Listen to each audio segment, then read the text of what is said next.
Welcome back to the Pitch Queen Show. Today is all about the sales mindset myths and truths to help you sell anything. Does the word sales make you cringe? So many entrepreneurs struggle in their business because they avoid selling. But guess what? Being an entrepreneur, you have signed up for a 24/7 sales career. In this video today, I'm going to bust the four biggest myths about sales so you can turn your sales beliefs around and start selling more of your products and services with tons of confidence and no sleaze and no pushiness. So make sure to stay until the end of this video because I will share how you can get an extra free bonus from me and learn how to love selling without ever feeling pushy or sleazy ever in your life.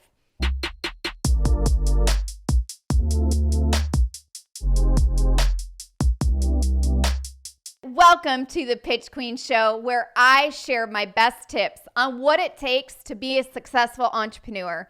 I know I'm the minority, but I love sales and I'm confident you can too, and that I do know. So let's get started on busting through some of these sales myths so you can love it too. If any of these sound like you, share with me in the comments below which number is yours or which myth is like, yeah, that's me. So myth number one, selling is manipulative or sleazy. Who thinks that? In my world, I truly believe that selling is honorable and a moral imperative, okay? And I want to share with you about my class that I just had on Monday with one of my clients. And she, like the light bulb went off when we busted through this myth, okay? So what happened on Monday was that I'm going to make up names for purposes of privacy, okay? Lisa was saying, Michelle, I hate the sales part of this.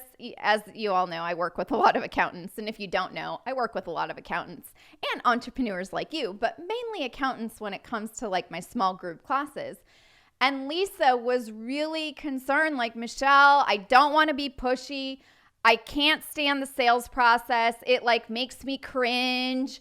And I said, you know what, Lisa, let me share another perspective with you. If you do not offer your services, especially to some of her high-end business clients and very wealthy, high net worth individuals, and you keep it to yourself because you don't want to feel pushy, you don't want to feel sleazy, you don't want to be annoying, whatever it is, you're actually doing them a disservice. It's like your moral imperative that you need to offer them what you have because if you don't, they're actually in a worse position.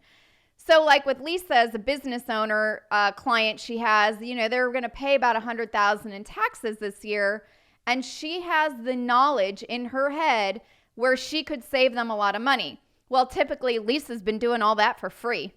When they would do their tax returns a couple months prior, she would meet with them and help rearrange a few things, save them money. Well, now Lisa, has to have that confidence to go and actually charge for that knowledge. But if she doesn't say anything and doesn't do the work because she doesn't want to do it for free anymore, she's actually hurting her client and then hurting herself.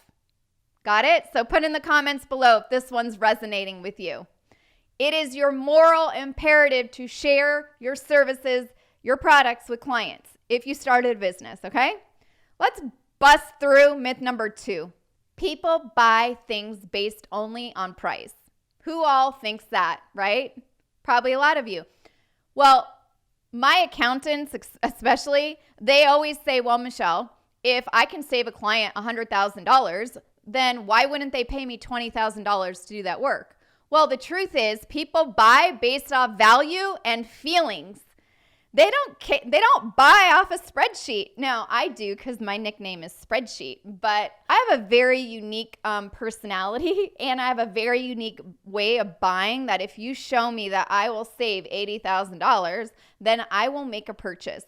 99.9999% of human beings buy based off feelings and values. So one of your jobs as an entrepreneur is to understand the value of how it ties to you and your client and also the feelings that they have. So that's number 2, okay? So Put in the comments below, what are you thinking about the myths about selling? Do you have any other ones that are coming up for you? Because I do want to know about them. So stick them down below in the comments. And hey, by the way, if you're liking this, let's see a like. All right, myth number 3. Maybe you've thought, and this totally happened to, we're going to call her Rachel, okay? You should be targeting everyone, which will lead to more sales. How many of you have thought that I just need to work with any client that comes my way, right? And what my clients have realized, the ones that have worked with me, and we've busted through some of these myths, is that their revenue actually started to increase 200, 300% when they stopped working with everybody. I know you've heard it from other people, but let me share with you on the sales side what happens, okay? Because when you start telling people no, there is a yes around the corner. I know it's hard to believe because you've got rent to pay, you've got bills to pay, you might have a team you have to pay. Like, you keep thinking about all that. But the truth is that you can't work with everybody. And when you really niche down, it's called the riches are in the niches, and you can't help or please everyone. So having that scarcity mindset will actually sabotage you. So that's myth number 3 that we need to bust through so you can see that you only want to work with a specific group of people. I am going to share with you what I did about 2 years ago versus what I do now, okay? When I started my podcast, Success Unfiltered, if you have not listened to it, you might want to pop on over to iTunes to subscribe and listen to it. It was really general, like super general, right? Like I interview a product-based entrepreneur every month. I interview a Shark Tank veteran. I interview investors, salespeople. But we are talking about overcoming the no's, the rejections, the fear. You know, it's almost like if you listen to it, it's rejection therapy. It's really great. It put me through therapy basically by doing over 100, 150 interviews now. But my point is it was so general. So over the 2-year span, I have niched down. I've narrowed it down. Not only have I niched down in that I only talk about sales-related stuff or things that will impact your top-line revenue, aka your sales in your business, but I also focused on a niche in an industry, and now I work with mostly accountants. So if I'm not doing my stuff right here on the Pitch Queen Show on YouTube, or if I'm not doing Success Unfiltered, my podcast, I focus specifically with small niches in accountants. I even go a little bit more niche in that, where not only are they in business for over 2 years, but they also have over 200,000 in revenue. So think about, for you, if you're working with a product or you're working with a specific client, how can you figure out that the riches are in the niches? Okay? Now let's bust through myth number 4. Well, I got told this all the time. Michelle, I am not a natural salesperson. Or, I hate sales. I can't believe I have to do it. Well, let me tell you this, and this is the best part, is that selling is actually a skill and an attitude that anyone can learn. And I worked with a client, her name is Carmen, and Carmen literally ran her business for the same way for 20 years, hated the sales part, hated getting clients, and just like, she literally hated everything about it. She's like, Michelle, if you can teach me how to do this, I will be amazed. I said, well, if you're committed to doing some work and homework and showing up every week to class, I got you. I know I can do this. It is something that you each can learn. And by watching the Pitch Queen Show, you're going to learn how to do this. So if you hate the sales part, or if any of this is like resonating with you where you're not a good salesperson, you've never been taught or trained, then all of this will help you. And I've got some extra bonus stuff for you, okay? So I've got something, the 3 ways to love selling. So if you are ready to really love selling, you can get my free guide, the 3 ways to love selling. You will never feel pushy, you will never feel sleazy, and you will never feel salesy ever again. And you can get that for free over at thesalesskills.com. You'll download it totally free. You put your email in and it'll go into your inbox.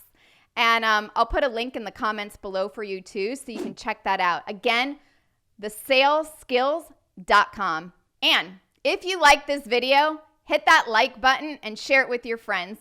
And be sure to subscribe and hit that little bell so you get notified about all of my new videos. And if there is a topic that you want to learn more about, or you have a question about how to make selling easier for you and get past the fear of sales, I want to know so I can make a video for you. So just comment below, what fears do you have around sales? Because I truly do want to know. Put in the comments or shoot me an email, hello@thepitchqueen.com. Thank you so much for being here and watching The Pitch Queen Show. Keep watching, and I'll see you in the next video.